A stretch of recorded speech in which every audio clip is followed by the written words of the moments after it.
Azeroth, a history, is recorded in Treaty 1 territory, the traditional territory of the Anishinaabe, Cree, Oji-Cree, Dakota, and Dene peoples, and the homeland of the Métis Nation.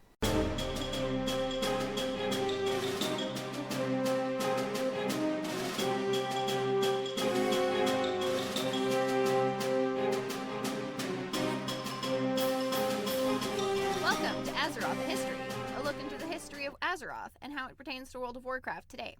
I'm your co-host, Bam Bam Anderson. And I'm your co-host, Wynn Stark, aka Senpai, with 2 P's. Woo!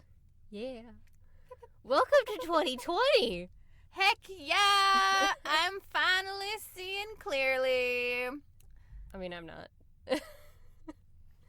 Maybe it's just because I'm wearing contacts today. Who knows? Oh, maybe. Oh, that's right. Yeah, you are. I'm a very astute person. I know, it's not like my glasses aren't gigantic hearts with a bow on them or something. This doesn't mean I'm smart. Okay, so with our new year of 2020, we get to do more work Azeroth the history. I'm so excited. And something that I keep bringing up, that it actually comes up a lot because a lot of the characters that we've covered have been elves. Ooh. We're going to talk about elves. Oh, yeah. How fitting. There was like a little display in the library here where we record that was talking about elves are for fantasy with like a bunch of fantasy novels. Yep. So how beautifully fitting that we're talking about elves today. Also, I haven't actually announced this anywhere, so I guess this will be the first announcement, maybe? I super appreciate that. I'm going to be getting back into cosplay. Oh, fuck yeah. And I don't know when it is because we don't have dates for FanQuest yet, but I'm going to be a demon hunter. Ooh. So therefore, I'm going to be an elf. That's exciting. Yeah. Ooh. Elves, it's coming up elves, guys. Yeah. It's the time to shine. Everything's coming up elves. Right, Russ Fox is going to get an influx of people trying to get their ears elvified. Oh, I don't think I'd go that far, but it's cool. I'm not saying I wouldn't, but I'm also not saying I would, so. Actually, it's like... our good friend Doc sent me, you know those headphones that you can get that have elf ears on them? Yeah. I'm like, everyone keeps sending me these because I like elves. Yeah. And I'm like, okay, I have enough people that try to talk to me when I have headphones on. I don't need to give them another reason to fucking talk to me. Leave me alone. There is that of it all. Yeah. That's fair. So what was you going to say? I'm sorry. Hey, I was just going to say that it's lofty body mod goals. If I, that's like after I retire, if I'm still young and hot, I'll probably get those. But I doubt that's a real life thing that's going to happen for me. Well, I mean, you can't really be young when you retire. I mean, absolutely you can. It's called making a lot of money really quick. Okay. Yeah, but I think that's getting into a discussion that's not for this podcast. Hey, that's why I said lofty. There's different extreme ones that are more likely to happen because I can hide them a little easier. That's fair. All right. I'm trying to be a respectable, hireable person. That's fair. All right, so let's get into it. We're going to start the story about 15,000 years ago. What? And it actually starts with dark trolls, which sounds a little weird. Yeah. Mm-hmm. So, I've mentioned before, and I've also seen it mentioned other places and heard it mentioned other places. Trolls and elves in Warcraft are kind of like Eevee from Pokemon. If you give them something, they'll adapt to it and evolve in weird ways. Cool. I super appreciate the use of comparing one mythical fantasy type thing with another mythical fantasy type thing to make a point clearer, except I have no frames of reference for either of those things. I mean, Eevee's kind of really well known. I really wish I was wearing my Evolution shirt, because then I could actually be like, hey, look, I have a shirt, but I don't have it on me right now. I have a coffee shirt on. It's okay, I get your point. Yeah. Also, if you ever mention this to a Kaldori, you're gonna have a fight, because they don't like that. They don't like the idea that they might have evolved from trolls at all. Oh, the way white supremacists have an issue with the fact that we may have all evolved from Africa. Yeah, exactly. I understand. Some people just can't handle the truth. Those bastards. Anyways, the Night Elves, or Kaldori in their native tongue, which it had a different name, but it's now known as Darnassian. Okay. I don't know what the original name was. Darnastian, maybe.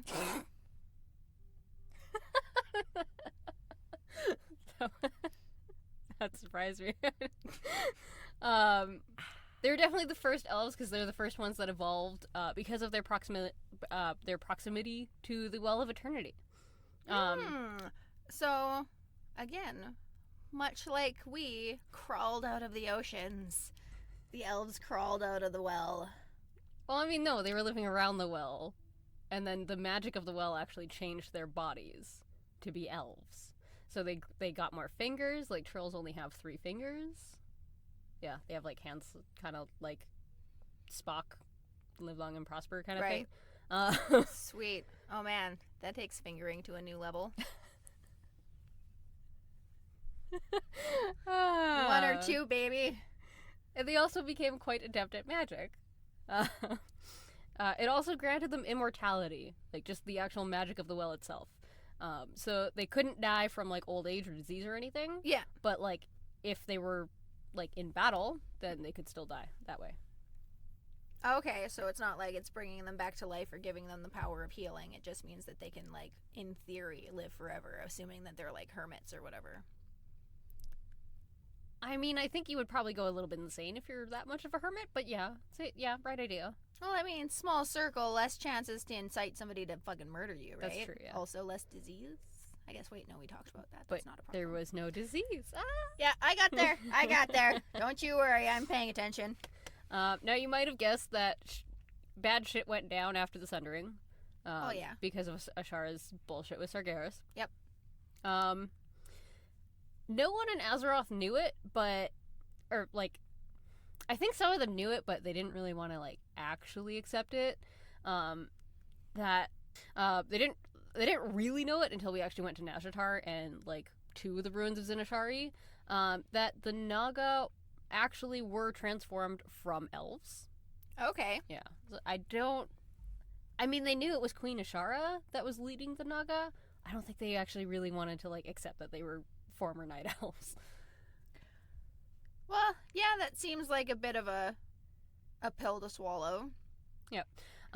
There's something else that I had failed to mention before. Mm-hmm. Do you remember Xavius from the War of the Ancients episode? He was, like, Ashara's advisor. Oh, okay. Yeah, and he got into a fight with Malfurion. Yeah.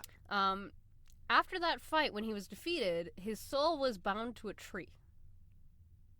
Hot. And this is going to be important later. But not right away. So when the Sundering happened, the Night Elves all, like, fled to their other parts of their ancient land, Kalimdor. And Tyrande and Malfurion took up leadership of the Elves, and they started forbidding the use of magic. Because, really, when you look at it, our queen just was dabbling in all this magic. That's what kind of brought Sargeras' attention to us. This is probably bad news. We're just gonna ban it. Okay. Sure. You're like, this isn't cool. Why are you taking away all the fun? Right? I mean, prohibition didn't work. Yeah. War on drugs isn't working. I mean, they also went, like, really, really far, like, farther than even prohibition in North America. It was punishable by death if you were a practitioner of magic. So, like, yeah, dude, whoa, take about 50-60% off the top there, bud. I'd say 90% off the top there, bud. I mean, a slap on the wrist here and there just gets things exciting. That's true, but death? Before that really, like, kind of took hold, Illidan was still around. And he did something pretty stupid in all of this.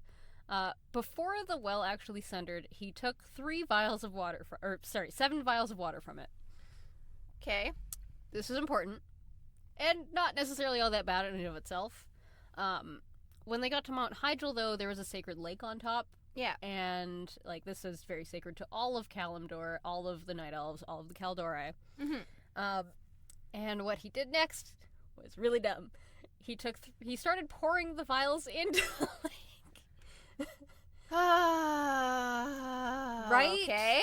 Damn it, Illidan. Because, like, if you take one good thing and you mix it with another good thing, obviously it's just going to be amazing, right? Nothing bad is ever going to happen. Nothing bad ever happens ever? Exactly. Sunshine and rainbows, right? No. By the time he got to 3 vials in, everybody else found out, like, oh my god, what the fuck are you doing? And they stopped him from pouring anything else in. Well, that's good. You know, less than half. Yep. But it still created another Well of Eternity. So there was some fear there. So... Well, yeah. Mm-hmm. There can't be more than one. There's only one eternity. Well, okay, the well is broken at this point. It broke. True. It sundered. What if another one sunders? That's a terrifying question that I don't know if I want to know the answer to. Maybe what's-his-name should have had that kind of a thought process before he just went and did the thing. Damn it, Illidan. God damn it, Illidan. So, Tyrande and Malfurion made the kind of conscious and really shitty choice of imprisoning Illidan with Maiev as his jailer. And he stayed there for 10,000 years. Whoo, that is a long time. I mean, like, but he also did done a fuck up, but that's also, like, a long time. He done real bad fuck up.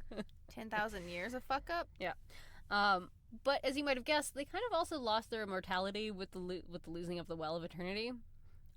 This particular well that Illidan created, it still gave them access to magical power, but didn't give them their immortality back.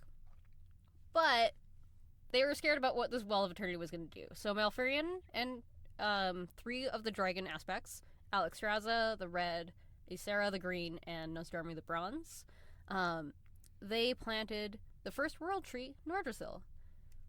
Basically with, like, the idea that the roots of this tree would protect this new well. And then the dragons blessed it, which granted the Kaldore immortality again. Yeah. So they're still immortal. Woo! At that point. Magical!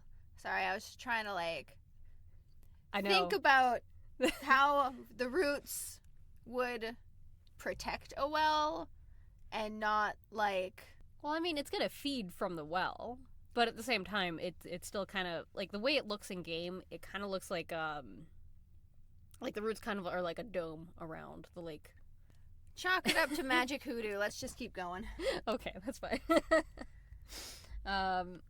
And also the enchantments also help that, so. Right, yeah, exactly. Like, Dragon. magic just kind of makes it happen. Magic. Whoa, yes. Explanation, no need. Exactly. Just, you need to know magic. Sprinkle some fairy dust on it and call it good. It's like, I once asked a nurse if I could donate blood because I'm anemic, and she asked how low my blood was, or my iron was, and I told her, and she's like, how are you still standing? I'm like, magic? Right. That's my best answer. Of course, some of the elves that escaped the Sundering weren't actually ready to cooperate with the ban on magic. Well, I mean, that's fair. Yeah, let's go with fair. Yeah. Some of the Highborn, who are also called Qualdori, that escaped with the rest of the Night Elves, they had actually started practicing like with arcane arts for over 1,000 years before Ashara became queen. Oh, okay. And at the Sundering, she had been queen for about 1,000 years. Yeah. So I'm gonna go with probably 2,500 years they've been practicing magic. I mean, yeah, like, you can take your rules and just shove it up your ass there, boy. Exactly. Yeah, so a lot of them started, and because of all of that practicing of magic, they actually developed an addiction to it. Ooh. Yeah. Yeah, okay. Yeah. And eventually it led to a lot of them speaking out against the druids of the Night Elves. And this actually took place over centuries. And then finally we come to Dathramar Sunstrider. About 7,300 years ago, which is 2,700 years after the Sundering. Yeah. I'm throwing a lot of information at you, Oh, I God. know. There's, so many numbers. My head is swimming. Let's do this. Many years ago. Dathramar Sunstrider and his followers continued to study magic, even though, like, it's banned. I mean, studying isn't practicing, right? Oh, like the fine line. Huh? They were doing both. well, then fuck me. Trying to find loopholes for no goddamn reason. I mean, you don't need to anymore. It's 7,300. It's over 7,000 years ago. They saw it as their birthright, so they're like, we're not giving this up. Fuck you. They especially didn't think that, like, people who didn't have the practice in magic were allowed to judge the safety of it. They're like, yeah. Right? You don't even know how it works. I have a better idea of it. Jeez. Yeah, exactly. So what Dathramar did was he stole one of the vials that were confiscated from Illidan. Yeah. And all of the Highborn together unleashed a magical storm on Ashenvale. Well, why not? Fuck those guys. Exactly. You want to be afraid of magic? I'll show you afraid of magic. Oh god, that sounds so terrifying. Which is the point. The rest of the Kaldori, seeing that how many of their, like, brethren were in this, they didn't want to actually kill all of them. Fair. Also, did you know that sistren is a word as well? Brethren and sistren. Oh. Mm-hmm.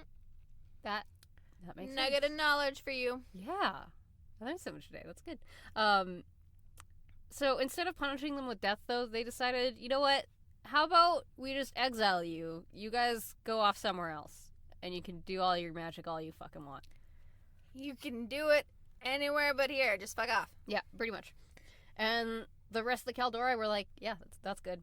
Peace. Bye. Goodbye. Ooh, don't let the door hit ya. Pretty much. And then as they left, they slowly lost their connection with the new Well of Eternity, and they also abandoned nocturnal activity. They embraced the sun and kind of forsook the moon. Poor moon. I know. What'd right? she ever do? I mean, especially with the moon goddess Elune. Yeah, it's... Yeah. They also changed physically. They got shorter, so they shrank a little bit. Mm-hmm. They lost their immortality. They weren't as long-lived. And instead of having purple skin, they kind of developed more peachy, kind of human tones. Okay. Yeah. Lame. Yeah. So they first landed in Tirisfal Glades in the Eastern Kingdoms. Yeah. So it's like the most, like almost the most northern point, but the northernmost on that side of the continent. Okay. Yeah. But they couldn't stay there. Reason being, some of them started falling to madness. Oh, shoot. And I know the reason, but I can't tell you yet because that's a different story. The suspense is killing me. Is it in the water? I bet it's in the water. It's actually not in the water. It's in the ground. They also kind of encountered sort of the early humans of Azeroth. And then, so instead of dealing with all that shit, Dathmar is like, you know what? Fuck it, let's just go north. North! Let's keep going. So they moved on up to, Canada? Yes, they were in North in North Dakota. Fuck that place. It would make you mad. They moved up to Northern Ontario. No, sure. Oh, God, why you gotta make it worse? I'm sorry. Okay.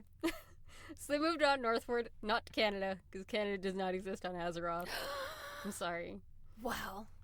Dathramar found a lake that sat on a convergence of ley lines, so a lot of magical energy was kind of like piled up there. Yeah. And he took the vial that he had stolen and poured it into the lake. Why not? You know, it worked last time. Yeah, kind of. And it sort of worked again this time.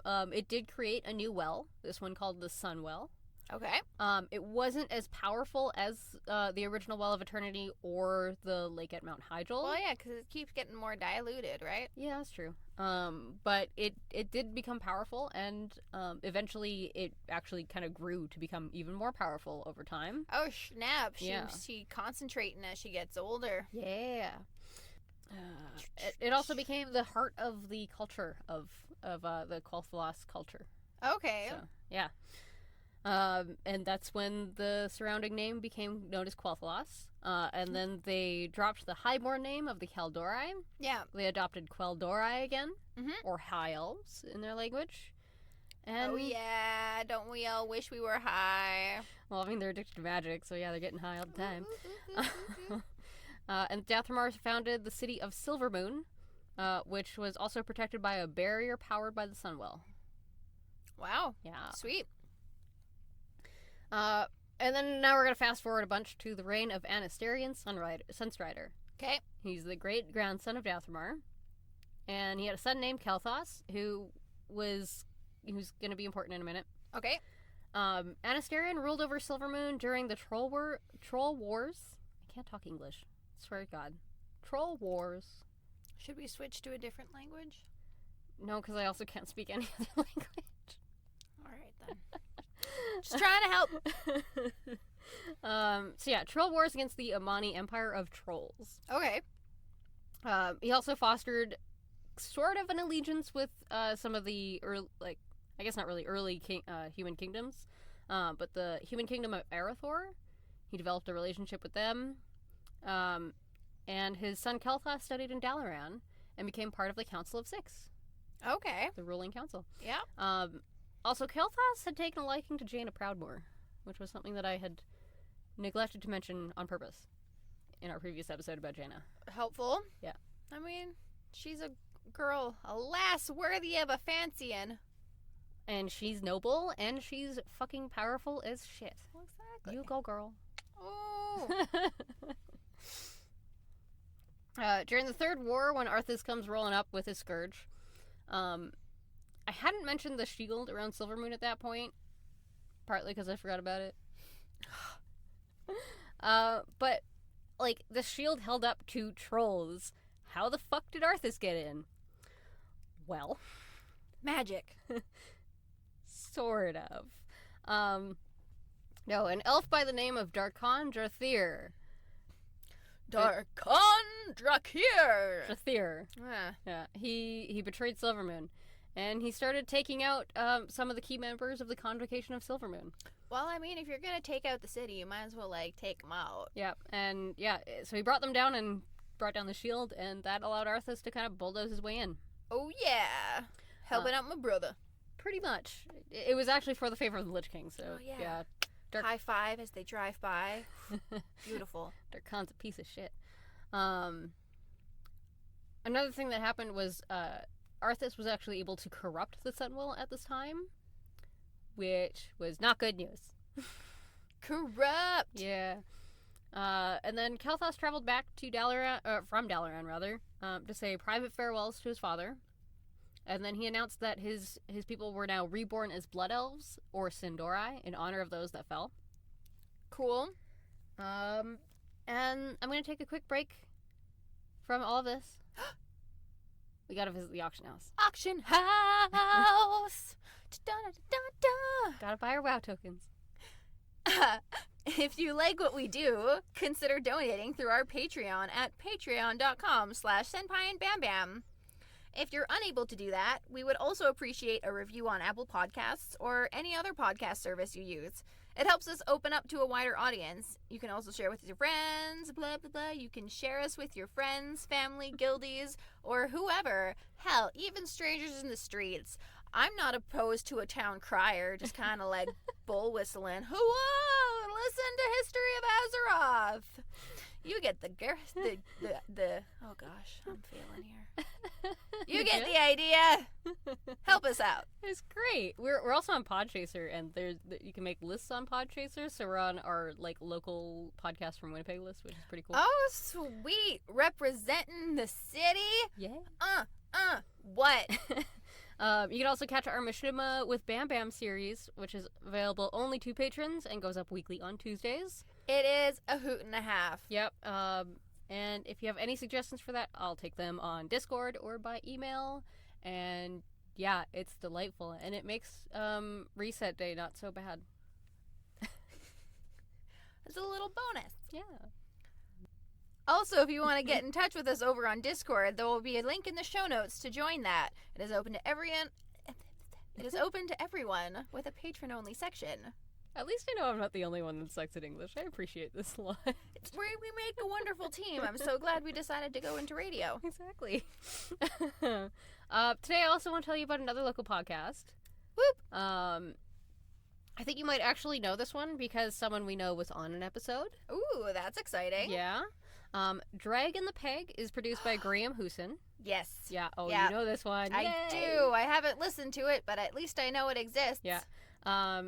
Graham is an absolute wonderful person and a drag queen in their own right.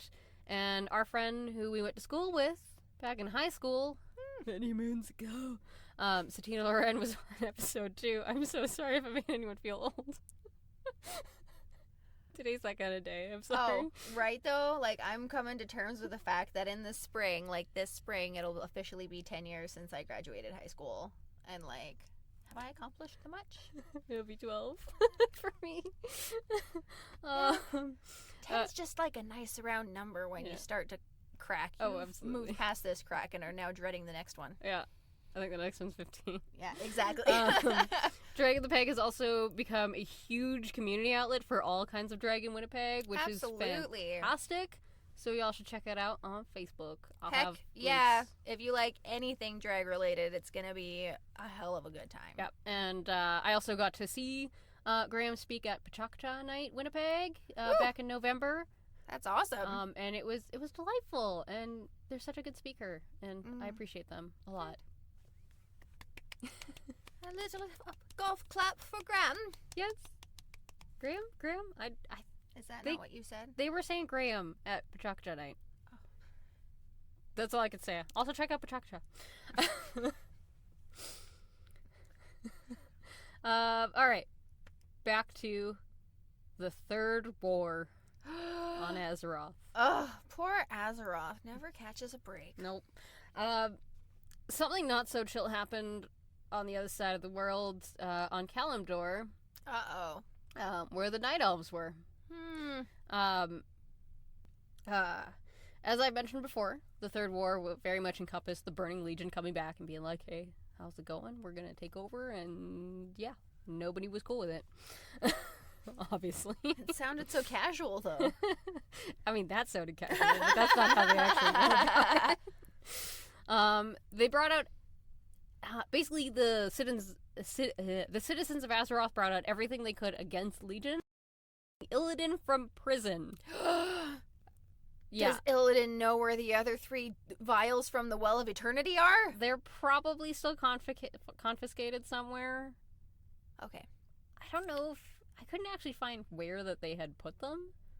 Well, that's probably for the best. Probably. If nobody knows where it is. Yeah. Well, anyways, back to so the Eredar Harkonnen the Defiler comes into importance here. We've talked about him before. He wanted the World Tree, Nordrassil. Yep. The ultimate goal being to consume the Well of Eternity that it harbored at its roots. Yep. And it seemed like he was about to win and take over the tree because he tried climbing the tree. Yeah. And was about to, I guess, rip it down. I guess. Fuck it. There is so much machinima about that. It's not even funny. But Malfurion. But Malfurion. Yes. He used the Horn of Cenarius. Phallic.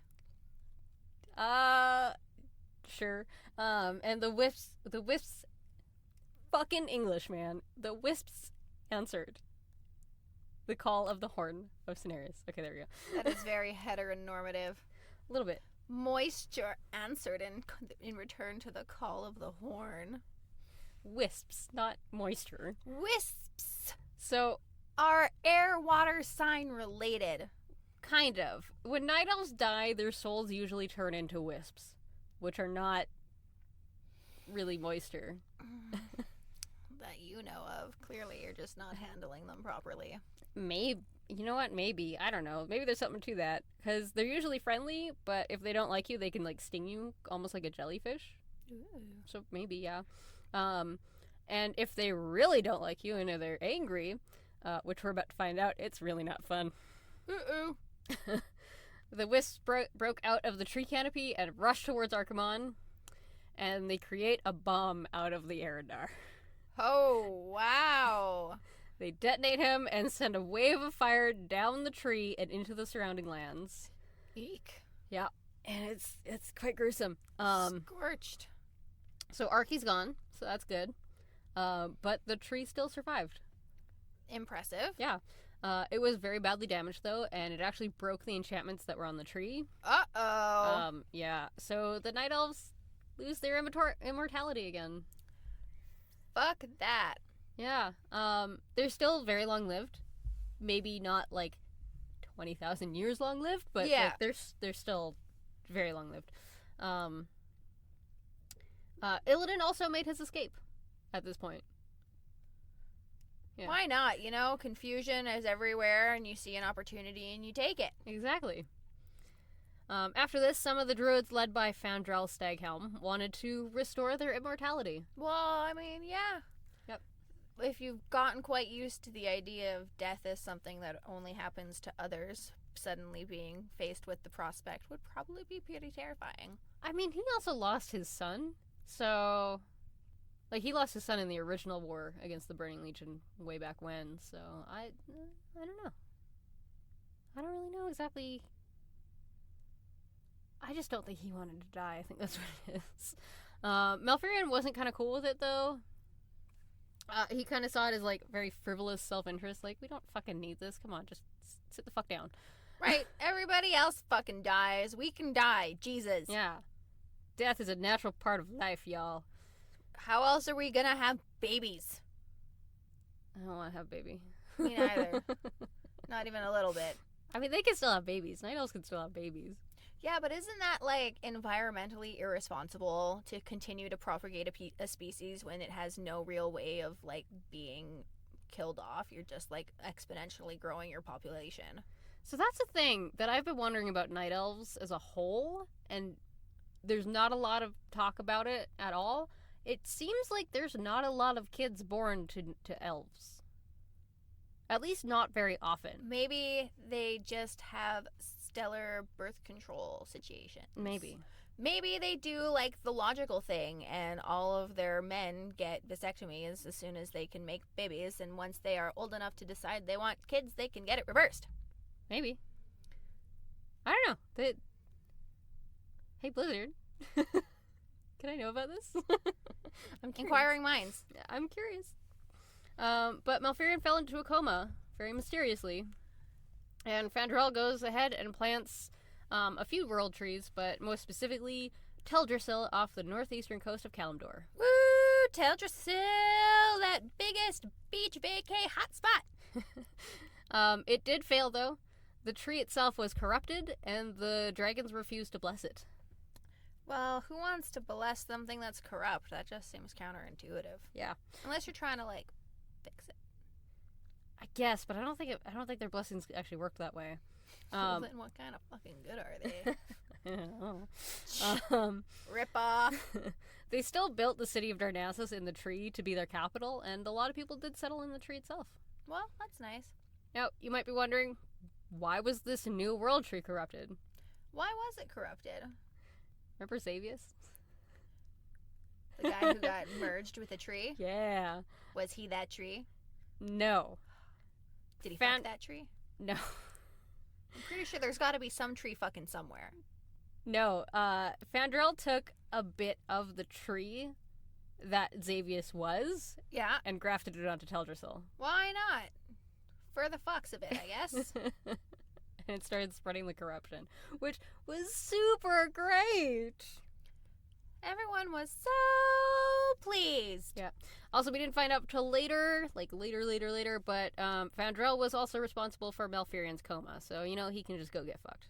Jesus, Fandral, get it together! By the way, everything is his fault. I seriously believe this. So much shit would not have happened if he just, sat the fuck down. I'm not even joking. Oh, God, don't we all know somebody like that? Just sit down. Shut up. Put your hands between your knees or something. Fuck. I can't wait to talk more about Fandral and his whole situation, but, everything is his fault. Jerry. We're going to go back, though, to the now Blood Elves in the Eastern Kingdoms. Sexy. So Kael'thas completely abandoned Dalaran in order to lead his people. Yep. When he first got back, most of the elves were like a little cold towards him because they were like, well, he just kind of left us for Dalaran, so what makes us think that you're not going to abandon us again? They need some stability. Dandrin, that's so not right. Kalthos. Yeah. I will say, he did, like, forsake the crown of Kalthos, and he named his father as, like, the last true king of Silvermoon, and then just left the crown. So he just ruled. He just wasn't actually a king. Well, that just seems like semantics. I mean, yeah. But yeah, another thing is, elves as a whole were quite xenophobic. They didn't want to have any kind of contact with anybody else. And they were very isolationist. And then he was like, but I want to travel and talk to people. I want to see all sorts of people. I can show you the world. I mean, we're about to get into some other shit that he's done. At this point, though, there was some fear that the trolls may move in on the Sunwell again, or some other catastrophe might happen. Well, yeah, because, like, trolls would just be a total fucking catastrophe. Exactly. Well, I mean, they were planning on destroying it, so... So he planned to destroy it himself. If you can't have it, nobody can. Kind of. So he used 3 moon crystals to destroy it. Oh, very Sailor Moon. Yeah, actually, when I was writing this, that's exactly what I was thinking about. And so they stayed intact, but they were altered, and so he kept them in his possession. Now, got a pocket full of crystals, pocket full of crystals. Is this like pocket full of hawthorns but crystals? Maybe. Nice. This also left the elves with some sort of withdrawal that they didn't really understand. We understand that it was their addiction to magic. Yeah. And the fact that they were cut off from it, but they didn't really know that yet. I heard. Why? Yeah. So then Kalthos set off to some other duties. So he led some of his... Damn it. I did proofread this, too. He led some soldiers to the surrounding area of Dalaran, where the Scourge was kind of most at its peak, I guess, where he met with Maev Shadowsong and Tyrande Whisperwind. Ooh, Tyrande! Yeah, night elves in this area. What? Yeah. So Maev, I mentioned, was Illidan's jailer. Yep. So with Illidan being gone, they were trying to hunt him down. Well, obviously you gotta blame the jailer. Well, no, because they specifically let him out so that he could help them fight against the Burning Legion. But then he didn't cooperate and go back in. Well, yeah. Would you? No, I'm out. You let me out. I'm out now. It's fair. So yeah, they're tailing him, and then Kel's like, you know what, he could be responsible for some of the shit that's happening around Dalaran right now. Maybe let's go check this out. I'll help you. So off they go together. Kalthos had like some supplies in a village nearby that he had kind of hidden there. Mm-hmm. So they went to collect them and were ambushed by Scourge, who were kind of lying in wait. Uh-oh. Super creepy. And then while escaping, Tyrande stayed on the bridge that Kale and Maev ran across, and the bridge fell away, and she was swept down the river. How tragic. Yeah. Maev and Kale, though, continued to track Illidan, because obviously that was more important. Right, who needs that bitch? And they tracked him to Dalaran. Oh, wow. And then on the way, they meet up with Malfurion, who's also now hunting his brother. Well, like, that's all band together, and, 3 heads are better than 2. It's true. We lost that chick head, might as well get another dude in this. He told them that Illidan was using an object called the Eye of Sargeras, and he had been tasked by Kil'jaeden of the Burning Legion to break the Frozen Throne at this point. Oh, yes. So this is the spell that was, like, trying to essentially break the Lich King. Yeah. Except that it didn't work. It just weakened his power over some of the Scourge that were in the area. Okay. And so, but obviously the Scourge had wanted to stop it, hence why, like, they were being told, like, go fucking stop this guy. Yeah. Hence all the attacks. Hence the Roonies. Yeah. And the reason being, he couldn't actually complete the ritual that he was trying to do because they stopped him. Which, you know what? Now that I think about it, had he been able to complete that ritual, we would probably not be in the mess that we're in. Oh, hindsight. Fuck. There's always a coulda, woulda, shoulda, but didn't. It's true. Anyway. So, mask rip. Yep. So then he and Malfurion rush off to save Tyrande. Yeah. And she is still alive, so we're good there. Well, that's good. Thank goodness for that. And then Kael sort of went off to rebuild some of the surrounding observatories close to Dalaran. The orders of a very bigoted human marshal. He's a dick. Aren't all human marshals? I mean... I know it's not fair to say, but, you know, stereotypes. Stereotypes, yes, but not all of them were, but this guy was. So much so that I didn't even write down his name, because fuck him. Yeah, General Who's It's What? At Lordmere Lake, Kael ran into a problem. The shipyard was destroyed, and he had no way of, moving around. Oh, no! He had no ships. So, lucky for him... Ships. Yeah. That's good. Lucky for him, someone comes along to help him. Oh, isn't that nice? A Naga. Oh, how sweet. Thanks. I don't know if I trust you, but thanks. I mean, I certainly don't, but that's me. Lady Vosh was once one of the handmaidens to Ashara herself, and she now led her own kind of sect of Naga. Yeah. And she had already allied herself to Illidan, facilitating his escape from Kalimdor, and he ordered her to find more allies when she found Kael'thas. Well, I mean, more allies is always better, right? Yeah. Yeah. The two of them teamed up and laid waste to the undead around the area. How romantic. Which is good. Afterwards, Kael confided in Vosh about the emptiness that the Blood Elves were feeling since the destruction of the Sunwell. Mm-hmm. And Vosh was like, oh yeah, I know about this. Y'all are addicted to magic, guys. Mic drop. Yep. Vosh guessed that it was, without some sort of constant supply of magic, yeah, that their withdrawal could be fatal. Ooh. Yeah. So some serious shit. And while they were talking, the Grand Marshal approached, and his men saw Vosh escaping, and they arrested Kael'thas for treason. Dun dun dun! Yeah. Vosh freed Kael, and his soldiers fled through the portal where Illidan was waiting on the other side. Oh, snap. The other side of this portal being Outland. Huh. Yeah. At this point, Illidan had dropped the guise of working with the Legion, and fled to Outland, basically to take it over as his own. Yeah.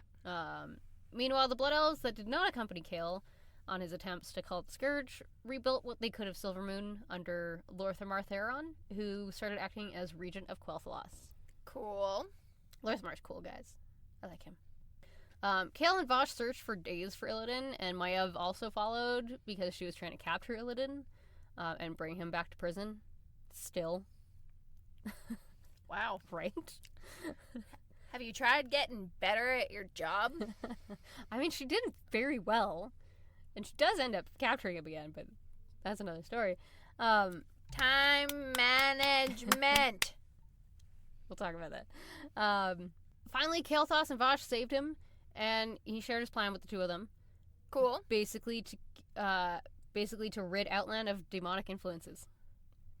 Seems like a good enough goal. I'd say a little lofty, because, I mean, it was kind of their world at that point, but still a good goal. I appreciate you, Illidan. Kael'thas had hoped that Illidan might have a cure for the Blood Elves' addiction to magic, but he did not. He instead offered them a supply of magic to still feed them. So I noticed you've got this addiction. How about I become your new dealer, buddy? Pretty much. Those withdrawals are hurting you, aren't they? Don't worry, I got your fix.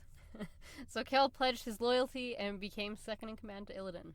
Well, yeah. You're gonna hook me up. Consider this arm yours. Mm-hmm. As long as there's a tap attached to it. Yep. Going in. So, we're going to skip a bunch of stuff here because it's not pertinent to the story of the elves as a whole. Cool. Fuck all you guys. Sorry. We'll go more into it at some point in the future. Oh, of course we will. Yeah. I have plans, many plans. Willadin, though, did have to go back to go try and kill Arthas before he could put on the Helm of Domination at one point. Haha, too late. Yeah. Doesn't work. Well, this was still before he got to the helm. Yeah. So, yeah. And so he did bring some of the Blood Elves with him. Posse. Yeah. And so a lot of the elves that died on this mission to try and kill Arthas, because obviously it failed, they were raised as vampire Blood Elves, known as the Sand Lane or Darkfallen. I mean, hot. Yeah. You know what I just watched the other day? Queen of the Damned. So ooh. It's been a while since I watched that one. I know, we watched the interview one before it. It was a good time. Nice. Another key thing that happens while Lorthmar is busy reclaiming Quel'Thalas, Kael sends back some magisters to help teach the Blood Elves how to reclaim their magic.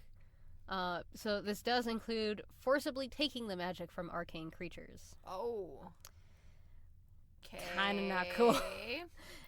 It also did include a stipulation that, like, you shouldn't overindulge. Just take what you need. Practice good judgment. So, I mean, I guess there were some good practices in there, but maybe call the ethics department. Right? You're like... So, like, okay. Hypotheticals time. Okay. You're an arcane creature. Yes. You've been captured by a night elf or whatever. Blood elf, yes. Yeah, blood elf. Do they have to take it all? Do you die? Or can there be, like, a consensual exchange of, here's some of my arcane power, give me some of your flubelberries or whatever, and, like... So the arcane creatures that they usually took from were, like, things like mana worms, so they weren't sentient. In the Burning Crusade trailer, it showed a blood elf actually robbing it of its life. I don't know if they can just, like, true blood it and take, like, just a little bit at a time. I don't know. Right. Should figure it out, blood elves. Yeah. Come on. Fuck. Just because you're monsters doesn't mean you have to behave like monsters. I mean, I wouldn't say that they're all monsters. They do eventually beat their addiction. Well, that's good. Rehab works. Yeah. Yeah.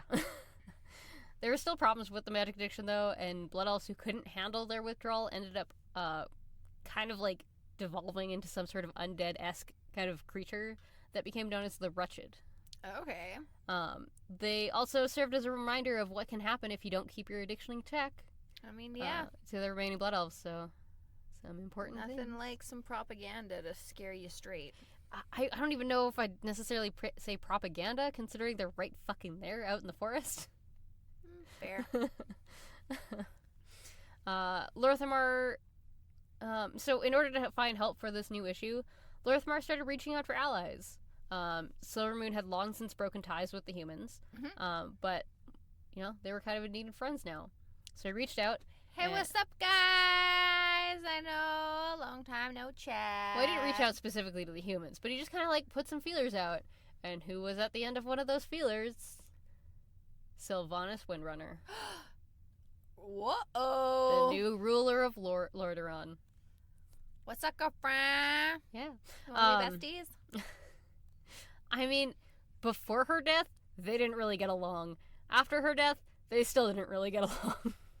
I mean, sometimes you hate a girl until you don't. I guess. Sure, let's go with that. Anyways, at this point in her history, Sylvanas considered herself to be loyal to Quel'Thalas. Yep.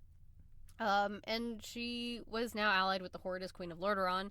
And so she was kind of the key go-between and why the Blood Elves eventually joined the Horde. Sweet. What also helped with that was the fact that literally the Blood Elves hate the Night Elves with the power of 1,000 suns. So, I mean, that also fed into that. And, of course, the Night Elves are now allied with the Alliance, so fuck y'all. Fuck all y'all, bitches. That's kind of it for the evolution of night elves and blood elves. Except that also not, because we also know that there's more elves. There's always more. Yeah. Let me check between the couch cushions. I think I found another one.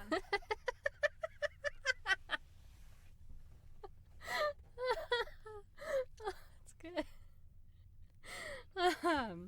So we gotta go back in time a little bit again. Back to the time of the Sundering. Ooh. Again, back to 10,000 years ago. Whoa. The Night Elven city of Suramar, led by Elisand, had decided that they weren't exactly fans of Shara's new buddy-buddy deal with Sargeras. Fair. One of the biggest reasons for this was because she was actually using the original temple of Elune to help ferry his demons onto Azeroth. Oh, snap. Nothing like profaning a temple. Right? So they ended up erecting a dome around their city, shutting themselves out from the outside world. Smart. Yeah. There are some pretty obvious detriments to this plan. For one thing, they had no idea if anything else outside the dome existed after the Sundering. Well, fair. They assumed that they had been the sole survivors. Egotistical. Yeah. Their food supplies also waned. Well, I mean, yeah, you kind of like cut off all your outside resources there. There's no farms anymore, so Right. yeah. But they had the Nightwell, which is a powerful font sustained by one of the pillars of creation. Well, at least there's that. Yeah. Since they required the Nightwell for sustenance, it was less of an addiction and more of just like it was their food. Yeah. So it wasn't really an addiction. And they made arc wine to take in the energies of the Nightwell as well. Sweet. Yep. And it slowly evolved them again, turning them into the Nightborn, or Shaldorai. Ooh. This isn't the first we see of the Nightborn when we get to the Broken Isles. We also see the Nightfallen, who are newly exiled elves from Suramar, who were trying to sate their arcane hunger. And if they failed to do that, they start to wither to the point of no return. Ooh. And they become the Withered, which is really sad. We actually see one Nightfallen by the name of Runus, I can't remember his full title. He actually literally slips away from us in like such a heartbreaking way. Like when we first see him, he's like, "No, like get away from my magic," blah blah blah, like all this shit. And then we slowly see him like devolve, and then he's like, at the very end, he's like, "I can't see you." Oh shit. I cried. Heartbreaking. It's so heartbreaking. I can see why they call him the Wretched. Yeah. And, yeah. So, Legion did a lot of tear jerking for me. Finally, though, we get to Suramar to meet with the Nightfallen, who was asking for help, and we meet Thalyssra for the first time. We learned from her what happened in Suramar before the dome was lowered. Yeah. The Legion came back to Azeroth again for what is Legion. Yeah. And Elisand agreed to their ultimatum, which is basically like, you get to keep the Nightwell, or we get the Nightwell, and you get to live. Cool? Cool. Seems fair. Yeah. Not everyone was cool with this, though. Also fair. Thalyssra led the rebellion herself, and staged a coup, which ultimately failed, and she was exiled and cast out to wither while she watched the Legion take hold of her city. Oh, shit. It's really sad. Yeah, sounds kind of depressing. Yeah. So we fight through some of the withered with her to Shalaran, which is an underground ruin that seems to be safe from the withered since they won't actually go in. Okay. It hasn't been revealed what the original purpose for this place was, but the Nightfallen Resistance, that's like kind of our headquarters at that point. Sweet. So, and it helps us rekindle the fight against the city and the Legion. Whoop whoop. We grow a tree in the center of this ruin called the Arkandor. Why not? Trees are symbolic, and we've got a couple of those already this episode. Yep. Many trees. Oh, the trees. And we slowly nurture it to grow. And the fruit that it yields actually cures the Nightborn of the requirement of the Nightwell completely. How cool is that, right? So, like, they eat it and they never need to eat again? I think they still need to eat, but they don't need the Nightwell. Okay. Yeah. And later they let the Nightwell crumble. Yeah, fuck that thing. Yeah. Don't need that. Ain't no thing but a chicken wing. Yep. Part of this rebellion also does include the Horde and the Alliance teaming up against the Legion with the Nightborn. Yep. Tyranda's kind of a dick at this point. Well, yeah. Her first words to Thalyssera are literally a challenge, basically saying, like, you turn tail once, what makes you, like, are you gonna do it again? Like, how can I trust you, really? That seems to be, like, a common conversation. Mm-hmm. It's almost like when you betray people, they remember it. Yeah. Oh shit, that reminds me. Critical Role, they do a show called Talks Machina, and I can't remember exactly what they said to Brian, but the little thing popped up in the corner that said, Brian will remember this. It's so good. It's like in video games when, like, you say something to a character and it's like, oh, they'll remember that. That's a thing that happens in video games? Yeah. Cool. In many video games. Well, wouldn't you know it? So Thalyssera will remember this. I think the reason for this being is that Tyranda's actually from Suramar. Like, that's where she was born and raised. Yeah. So I think it stung a bit when they brought up the shield and cut themselves off. Well, yeah. Yeah. You cut me off, bitch. Yeah. It's quite rude. Fuck you.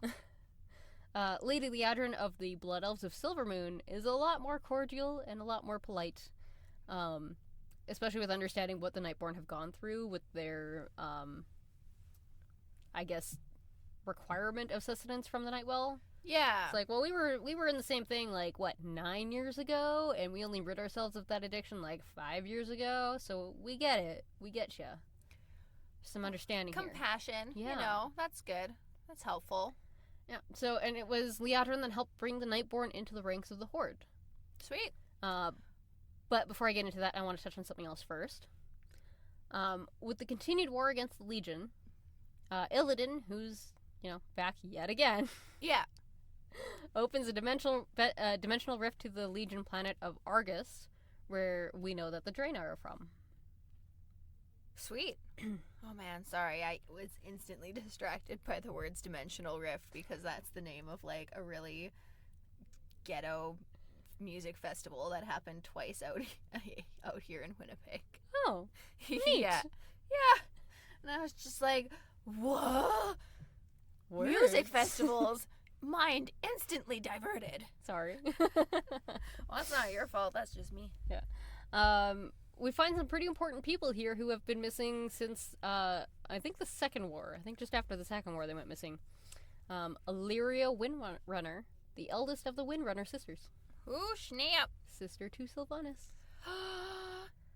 Them windrunners be running real windy. She had been with some of the others on Draenor when it had been torn apart. Yeah. And started merging with the Twisting Nether. With her Yeah. mate Terralion. Twisting nether merge, am I right, ladies? God damn it. I can't even say anything about this because it's not like I wrote that part. That's literally the fucking name of it. Thanks, Blizzard, you dirty dogs. With her mate Terralion, Illyria allied herself with one of the Naru, Zira, and the Army of the Light. Except kind of not entirely. She wasn't really buying all of this, like, almost fanatical sort of allegiance with the light, I guess you could say. Yeah. With time being weird in the Twisting Nether, their own war against the Legion actually lasted 1,000 years. Oh, shit. During that time, she pushed for information about the Void. Yeah.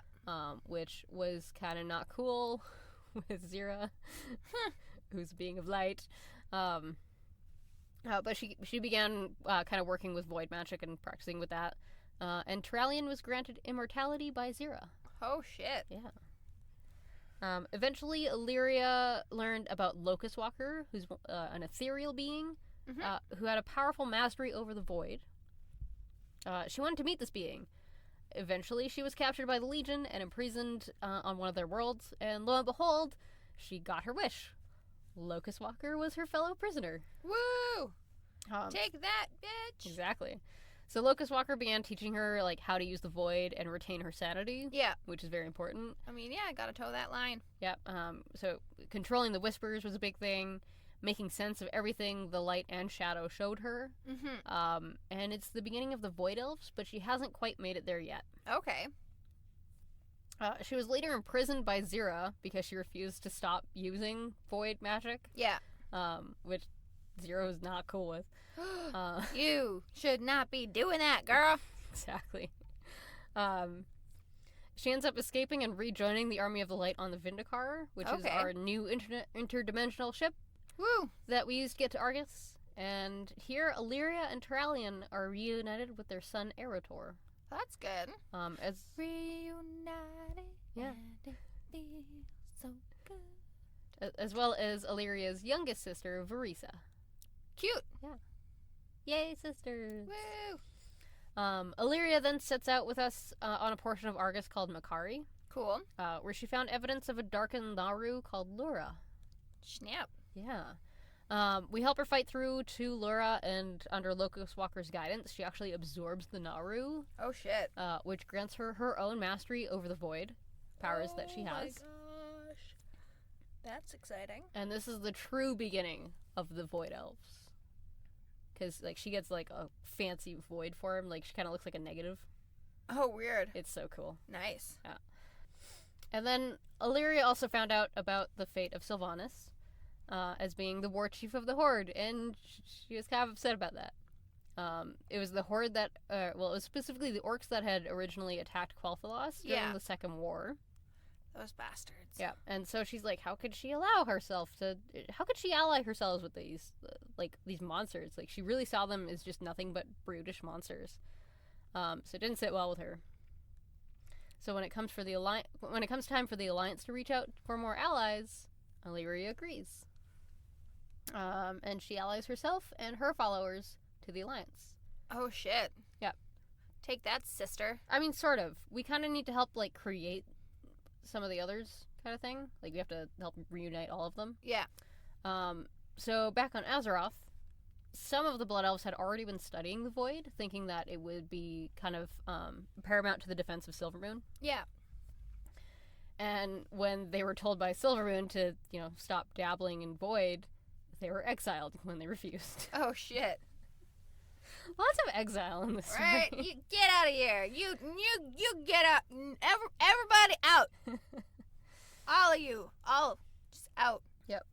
We do follow them, but before that can happen, Illyria, I can't talk anymore.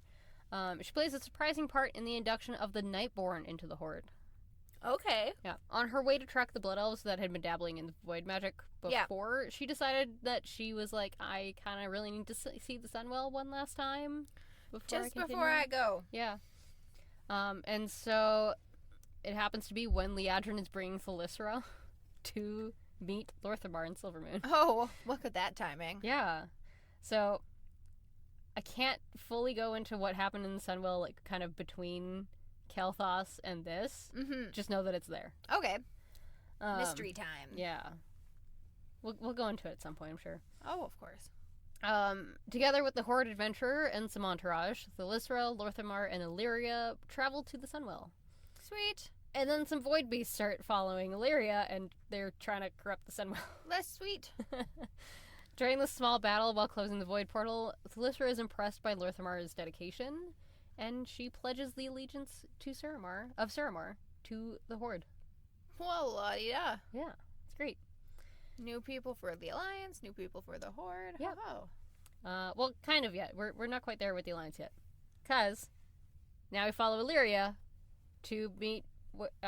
the Alliance now meets her to track the Blood Elves that were playing with the Void Magic. Oh, yeah. So we help her track down Magister Umbric, who's the leader of the elves that had been exiled. Mm-hmm.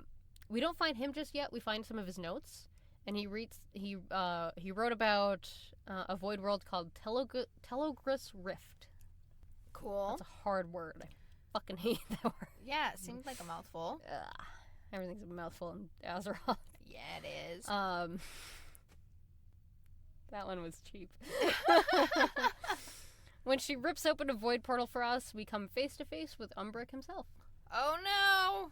And then we have to battle through a small piece of the void world, attempting to unlock its powers. Yeah. only to be interrupted by another Prinster Zahn. Jeez Louise. Yeah. Crowded. Yeah. Very crowded. Although it's void, so... I mean, there's a lot of space in space. You're getting in my space's space, bruh. This was a truly corrupted ethereal being, completely taken over by the void, and who had attacked the Sunwell while Illyria was there. Okay. And he tried to tempt the elves into completely giving themselves over to the void, and then Illyria fought that, eventually saving Umbric and his followers from madness. Well, that's nice. Yeah. Sometimes you gotta fight those fuckers off. Yep, and then she offers to help them learn their own control of the void. Important. And then they become the Rendori, or Ooh. Void Elves. And shablamo. Yeah. And that's the elves. Fuck yeah. Take that, elves. We done talked about y'all. Yeah. Now let's get into some trivia. Trivia. I'm going to start with the Horn of Cenarius. Yeah, you are. Mostly so I can get this shit out of the way. It was actually made by a custom instrument. Okay. At BlizzCon 2019, they made a joke saying that the composer, Glenn Stafford, went out in California, found the tallest tree, and carved the horn from the wood. Yeah. That part wasn't true. Cool. But it was a funny story. Well, yeah. You like to do, like... The best horns come from the biggest wood. You know what I mean? I mean, not this one. So if you That's have... what the guys all want us to think. Anyways, if you want to check this out when it eventually goes public for everyone, it's the quarter century of audio for Warcraft. But he experimented with a whole bunch of stuff, including PVC piping, metal piping. The finished horn itself was an industrial foam pipe aimed into a metal pot. Huh. For like the big sound at the end. It sounds really cool. Neat. Teldrassil is the starting area of the Night Elves. Cool. And now dead. Oopsie. now burned to a crisp. How fitting. How dare you say Oh, that look. I'm wounded. If looks could kill, you'd be dead. I mean, every 5 minutes that we record since the first episode. Yeah, what's your point? Yeah. So one of the things that they've started introducing in WoW is heritage armor for the original races. Okay. And for the Blood Elves, which is a newer thing, yeah. You actually play through Arthas advancing on Silvermoon. Ooh. Which is really cool. Wow.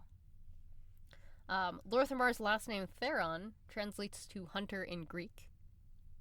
Sweet. I thought you'd appreciate that. I do appreciate that. Blood Elves have been described as the rock stars of World of Warcraft. Ha! Slender, regal, rich, all that shit. Became addicts, got clean, now they're doing well. Oh, except if you're a celebrity and you were an addict and then you got clean, you pudge out a bit and you said they're slender, so. I mean, yeah. Nothing helps with coke cravings like donuts, am I right? I mean, yeah. Malfurion wrote a book called The Encyclopedia Botanica. Botanica? Yeah. Sweet. I read it, I'm like, I can't not include that. Some of the racial tensions between Night Elves and Blood Elves can still be felt. In the novella A Good War Leading into Battle for Azeroth, Malfurion has a pretty heated discussion with the Blood Elf about how the Highborn had been treated and how that still ripples through the generations. Yeah. That's definitely a thing that happens. Yeah. Generational trauma, yo. Yeah. Something that even I know well. Absolutely. As a native person. So, yeah. There you go. Kael'thas is one of the bosses that we face for the 15th anniversary raid as well. Cool. As is Lady Bosch. Lady Bosch! And Orcamod's actually in there too. That's the Burning Crusade crew that we fight. Awesome. Is Bosch, then Kael'thas, then Orcamod. Nice. Now voices. Lorthamar was originally voiced by Dave Mallow up until 5.1. Patch 5.1, I should say. Cool. He's had a myriad of other voice roles in anime and video games. he's honestly been so much. The one that I'm going to mention, that he was the original Angemon in Digimon. Sweet. Cool. Did you not watch Digimon? No. Aw, I'm that nerd. Okay. Yeah. I thought that one was cool. Since patch 5.1, Lorthamar has been voiced by Gideon Emery. Cool. Again, another actor who's been in so fucking much. And so I picked a role that I thought you'd appreciate. He's Poseidon in God of War 3. Cool. Thalyssra is voiced by Sally Safiati, and I'm so sorry if I mispronounced that. I'm sorry. She has a number of other TV and game roles. The one that I chose to kind of showcase here is she was in Monster High. She's Claudine Wolfe and Cleo Denial. Yeah, I thought that was neat. Illyria was voiced by Claire Corbett in the audio play 1,000 Years of War, which served to tell the story of where she and Turalyon had been when they had gone missing. Oh, snap. Yeah, which it's really good, though. Super, go listen to it. I recommend it. I lost the word recommend. I highly recommend it. I'm tired. Apparently. Super duper, guys. Super duper. She doesn't have a lot of other named roles, but one of her best known ones is she's Hildur in Little Big Planet 3. So I thought that was cool. Cool. Illyria is voiced in WoW by Mara Juno or Junot. I'm not sure how to pronounce that one either. I'm sorry. I fuck up names all the time. Names are hard. They are. She doesn't have too many credits as of yet, but she's the computer in the new Charlie's Angels movie. Okay. And yeah, and she's Storm in Marvel Ultimate Alliance 3: The Black Order. And I absolutely love it when a person of color gets cast as a person of color. Well, yeah, of course. Oh, I'm so excited about that part. Makes sense, doesn't it? Yeah. Tyrande seems to have always been voiced by Elisa Gabrielli. She's Laura Tucker in South Park. Okay. She also has a lot of other roles and does a lot of behind-the-scenes ADR work, too. Nice. Malfurion has also always been voiced by Ed Trotta. I couldn't find a lot of other roles from him, but he's also Tyrael in Blizzard's other game franchise, Diablo. Sweet. Diablo 2, specifically. Nice. Kael'thas was voiced by Clinton Flynn. He was also Timon in the Timon and Pumbaa TV series from back then. Yeah. Not the movie Timon. No, nobody can replace Nathan Lane. Of course not. Although Billy Eichner did a good job. Did it justice.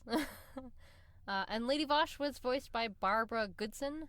Another dizzying array of roles. I'm choosing Rita Repulsa from Mighty Morphin Power Rangers. Oh my gosh. That's the kind of nerd I am. She's also Alex Straza in WoW. Sweet. So there you go. Yeah. We would like to thank the Winnipeg Public Library. We record at the Millennium Library in their beautiful Idea Mill makerspace. Our intro and outro music is by Kevin MacLeod, and you can find all of his work on his website, incompetech.com. Our wonderful artwork is by our friend Ben Hoffer. His Instagram is ScorpioSuka7 if you would like to check out more of his work. Also, he helped me with my first video went live for Want to Buy Gold. Oh, yes. Back at the end of November. Very exciting. Yeah, and he helped me with the tooltips. Oh. That were phenomenal. That's awesome. Yeah, so thank you, Ben. And congratulations to you for having your first video up on that. That's super exciting. I was so sad when, like, a couple days later another video came up on Want to Buy Gold channel, because then it automatically cleared mine from my notifications. Aww. Boo. It's fine. But yeah, so this has been Azeroth, a history about elves. Elves. Yeah. Sweet. I feel learned. Yay. I like elves. I really do. Doc hates that I like elves. Well, I mean, Doc can go fuck himself. I mean, no, because I like Doc. What, you don't think he'd like it? Anyways. I'm Senpai. I'm Bam Bam. And we'll notice you next time. Bye!